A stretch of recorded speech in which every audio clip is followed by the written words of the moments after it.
आईनगत कार्यानुष्ठान और ह्यूमान मां को न्याय सुरक्षा प्रदान नहीं कटक मधुपाटना थाना अभियोग कले ओडिया चलचित्र निर्देशक जीतू राउत और तांका सहयोगी कंठशिल्पी हुमान सागर दीर्घ 10 वर्ष ऊर्ध्व हब विभिन्न ओडिया चलचित्र सांस्कृतिक कार्यक्रम में कंठदान करी व्यापक अर्थ रोजगार करथिले।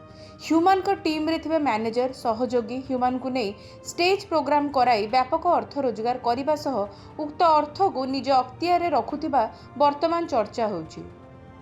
किंतु किछि दिन पूर्व ह्यूमान को शरीर अति जटिल होगा सत्वे स्टेज प्रोग्राम कराउथिबा जोगु ह्यूमान को अति सीरियस होई मेडिकल एडमिशन होइथिले।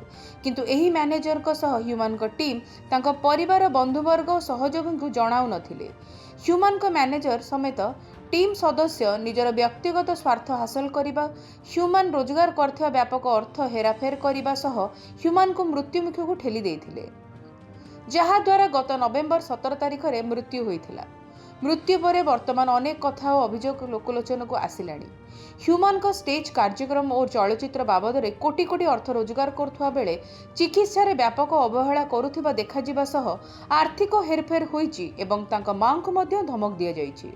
तेणु ह्यूमान को आर्थिक कारोबार चिकित्सा और सेवा अवहेला संपर्क में उच्च स्तरीय तदंत आईनगत कार्यानुष्ठान एवं ह्यूमान को परिवार को न्याय और सुरक्षा प्रदान करा जाऊ बोली आज जीतू निज सहयोगी सह मधुपाटना थाना रे अभियोग करछन्ती।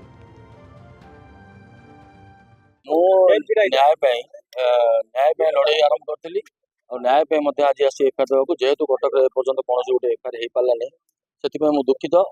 तो जो मैंने सहित चलुते जो मैंने बंचुते जो मैंने रोजगार भी सामना को आसुना भारी दुख लगुच भारी कष्ट लगुच।